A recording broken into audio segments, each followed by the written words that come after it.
하나님의 말씀 로마서 3장 9절로 18절 말씀입니다. 그러면 어떠하냐? 우리는 나으냐? 결코 아니라. 유대인이나 헬라인이나 다 죄 아래에 있다고 우리가 이미 선언하였느니라. 기록된 바 의인은 없나니 하나도 없으며 깨닫는 자도 없고 하나님을 찾는 자도 없고 다 치우쳐 함께 무익하게 되고 선을 행하는 자는 없나니 하나도 없도다. 그들의 목구멍은 열린 무덤이요 그 혀로는 속임을 일삼으며 그 입술에는 독사의 독이 있고 그 입에는 저주와 악독이 가득하고 그 발은 피 흘리는데 빠른지라. 파멸과 고생이 그 길에 있어 평강의 길을 알지 못하였고 그들의 눈앞에 하나님을 두려움이 없느니라 함과 같으니라. 아멘. 하나님의 말씀입니다. 어제 우리가 글로 적힌 율법은 우리를 생명의 길로 인도하지 못하고 오직 성령님을 통해서 마음의 할례를 받은 자가 참된 할례를 받은 자다라는 말씀을 전했습니다.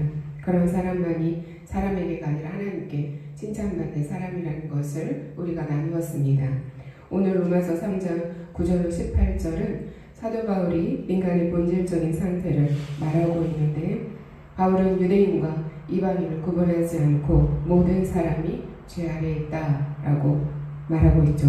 당시 유대인들은 율법을 가진 특권 때문에 스스로 의롭다고 여겼고 이방인들은 도덕적인 기준 없이 살아가면서도 나름대로 자기의 의를 세우고 있었죠. 바울은 이 두 부류를 모두 동일한 위치, 바로 죄인이다 라고 규정하고 있어요. 인간은 전적으로 죄 아래에 있는 존재입니다. 본문 10절은 이렇게 선언하고 있어요. 의인은 없나니 하나도 없으며 모든 사람이 죄 아래에 있다라는 것입니다. 전 인류의 전적인 타락을 말하고 있어요. 인간은 부분적으로만 타락한 존재가 아니에요. 생각과 감정과 의지 전 영역이 죄의 영향을 받은 존재입니다. 깨닫는 자도 없고 하나님을 찾는 자도 없다. 다 치우쳐 함께 무익하게 되었다. 그들의 목구멍은 열린 무덤이다. 그 길에는 파멸과 고생이 있다. 이 표현들은 인간의 죄가 단순한 행동의 문제만에 머물고 있지 않다는 것을 보여주고 있어요. 죄의 문제가 존재까지 영향을 미치고 있다는 것이죠. 말이나 생각이나 감정이나 관계나 삶의 모든 영역과 방향에 죄의 그 영향 아래 있다라는 것입니다. 로마서 3장 23절을 보면요. 모든 사람이 죄를 범하였으면 하나님의 영광에 이르지 못한다 말씀하셨습니다. 하나님은 인간의 죄를 드러내시고 복음을 준비하셨어요. 창세기 3장에서 이미 하나님께서는 창세기 3장 15절에서 복음을 선포하고 계세요. 여자의 후손이 뱀의 그 후손의 머리를 깨뜨릴 것이라고 말씀하셨잖아요. 하나님께서 인간의 죄를 이제 드러내시고 복음을 준비하시기 위해서 인간의 죄를 철저하게 드러내고 계시는데 율법은 그 죄를 비추는 거울과 같아요. 우리 얼굴에 묻은 더러움, 우리가 스스로는 볼 수 없는데 거울을 보면은 내 얼굴에 더러운 것이 묻었구나 라는 것을 알게 되잖아요. 그것처럼 율법은 우리의 죄를 깨닫게 해주는 역할을 합니다.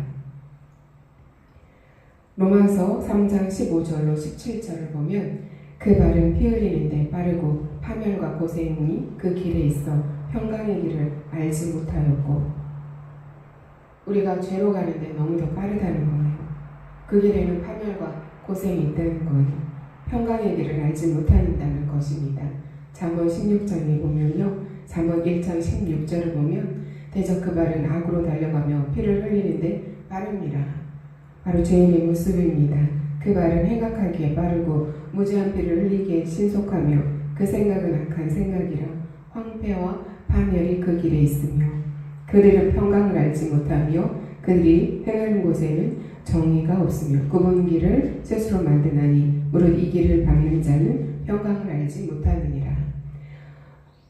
바울은 이 구약 성경의 말씀을 근거로 해서 오늘도 로마서에서 말씀하고 있어요.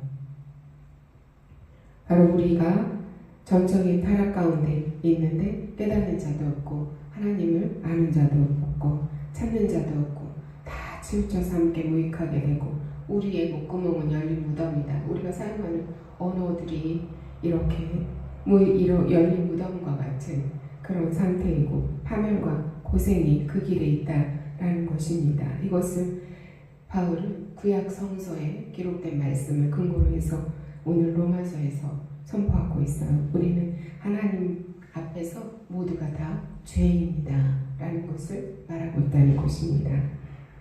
이렇게 우리가 다 죄인이라는 전적으로 우리가 타락한 상태라는 그것을 드러내면서 우리에게 유일한 소망이 있다는 것을 알게 합니다. 복음은 죄 아래에 있는 인간에게 참된 자유와 회복을 줍니다. 우리가 이러한 죄된 상태에서 전적으로 타락한 상태에서 절망하지 않는 이유는 복음의 능력이 있기 때문에 그렇습니다. 우리에게 허락하신 복음이 무엇입니까? 바로 예수 그리스도를 통해 우리를 의롭다 여겨주신 그 은혜이지요. 이신 칭의의 은혜. 그 은혜가 있기에 우리는 전적으로 타락한 상태에서 이제 의로운 자라 여김받는 자리로 옮겨갔고 구원의 길로 걸어가게 된 것입니다. 우리가 이 복음을 받아들일 때 우리의 삶에 변화가 따라오게 되어 있어요. 우리의 삶에 어떤 변화가 오겠습니까? 우리는 예수 그리스도의 그 의를 덧입은 자로서 우리의 삶 속에서 진정한 자유를 누릴 수 있는 자가 됩니다. 하나님과의 관계가 회복되어집니다. 죄로 인해서 끊어졌던 하나님과의 관계가 회복되어서 우리가 아버지라 부를 수 있게 되는 변화가 오죠. 또한 우리의 삶의 방향이 바뀝니다. 죄를 향해서 급하게 달려가던 그 발걸음이 이제는 하나님을 향해서 우리의 삶의 생명길로 방향이 바뀌었다는 것입니다. 우리의 존재에 이제 근본적인 변화가 찾아온 것입니다. 우리의 죄를 인정하고 오직 그리스도의 그 은혜를 붙들어야 함을 우리는 오늘 깨닫는 시간입니다.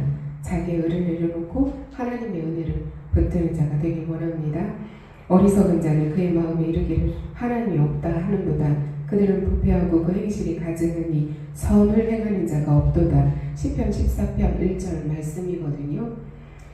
어리석은 자는 마음에 이르기를 하나님이 없다고 한다는 거예요. 하나님이 없다고 하는 것만큼 어리석은 것이 없는 것입니다. 자기의 의를, 자기의 지식을, 자기의 경험을 믿는 어리석은 자가 되지 않기를 원합니다. 어리석은 자는 그의 마음에 이르기를 하나님이 없다 하도다. 그들은 부패하며 가증한 악을 행하며 선을 행하는 자가 없도다. 시편 53편 1절에서도 말씀하고 있어요. 어리석은 자는 하나님이 없다 하면서 부패하고 가증하게로 행한다는 것입니다. 우리는 그 길에서부터 어떻게 돌이킬 수 있었습니까? 우리는 예수 그리스도의 그 보혈의 능력으로 다른 길을 걷게 된, 은혜를 얻게 된 복을 받은 자들입니다. 로마서 3장 9절로 18절의 말씀은 인간의 절망적인 상태를 말하고 있어요. 그러나 이 절망은 끝이 아니고 시작이죠. 어떻게 시작이 됩니까? 우리의 상태를 정확하게 진단하고 내가 죄인이었다는 것을 인정하고 하나님이 없다라는 부인으로 어리석은 자가 되는 것이 아니라 하나님의 그 살아계심과 하나님의 역사하심과 우리의 삶을 통치하신다는 것을 깨닫고 우리가 예수 그리스도의 그 보혈의 피를 의지하여 예수 그리스도가 나의 참 구원자 되심을 인정하고 믿음으로 말미암아 우리는 예수 그리스도를 통해 구원의 길로 들어설 수 있습니다. 사망의 길에서 생명의 길로 걸어가게 되는 것입니다. 우리가 우리의 죄를 정직하게 인정할 수 있어야겠습니다. 하나님 앞에서 숨기지 않고 솔직하게 고백할 수 있는 저와 여러분이 되길 원합니다. 오직 예수 그리스도의 의를 의지하길 원합니다. 인간은 그 어떤 행실로도 의롭다 인정함을 받을 수 없는 존재입니다. 그러므로 우리가 그리스도의 완전한 의를 붙들 수 있기를 원합니다. 은혜를 받은 자로서 겸손하게 살아갈 수 있기를 원합니다. 우리가 누군가의 죄를 정죄하는 자가 아니라 우리는 예수 그리스도의 보혈의 피로 의롭다 여김받고 죄를 용서받은 자로서 너그러운 마음과 또한 겸손한 마음으로 우리가 그 은혜를 나누는 삶을 살 수 있어야겠습니다. 우리는 모두 죄 아래에 있던 자들입니다. 그러나 예수 그리스도를 통해서 우리가 구원받는 그 은혜의 자리에 있게 되었습니다.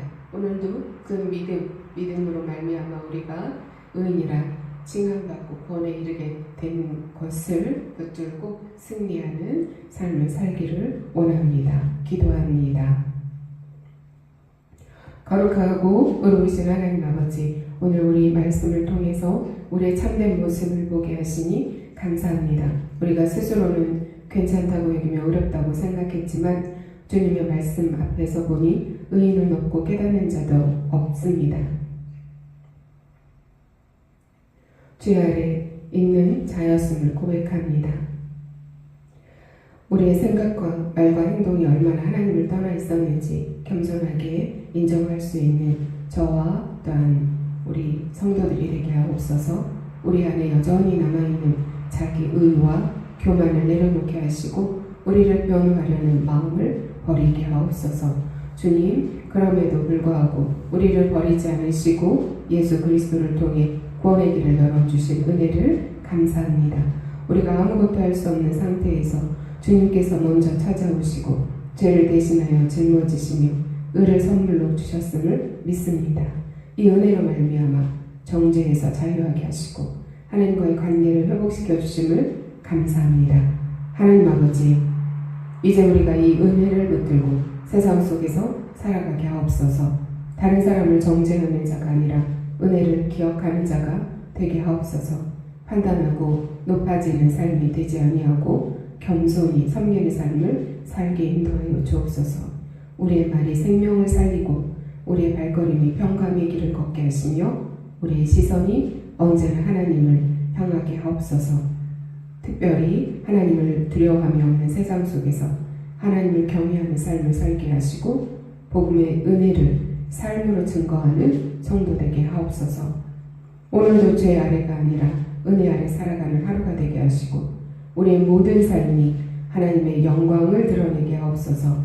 감사드리며 우리 주 예수 그리스도의 이름으로 기도드립니다. 아멘.